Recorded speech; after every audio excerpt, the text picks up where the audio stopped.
Кыргыз Республикасынын президенти Сооронбай Жээнбеков судьяларды тандоо боюнча кеңешинин төрайымы Эльмира Барктабасованы кабыл алды. Эльмира Барктабасова мамлекет башчысына сот укуктук реформаны ишке ашыруунун алкагында кеңештин ишмердиги, аткарылган жумуштардын натыйжалуулугу жана келечек пландар жөнүндө маалымат берди. Президент белгилегендей, сот укуктук реформанын башында адамдык фактор турат.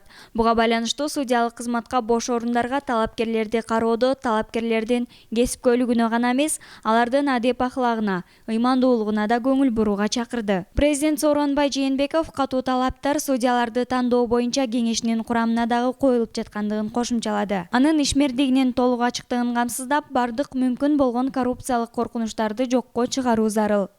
Белгилегендей, 2017 жылдын декабрынан баштап 2019 жылдын сентябрына чейин Кыргыз Республикасынын президентинин кароосуна киргизилген 171 судьялык кызматына талапкерлердин ичинен 63 судьянын талапкерлиги негиздүү себептер менен четке кагылып, судьяларды тандоо боюнча кеңешине кайтарылып берилген.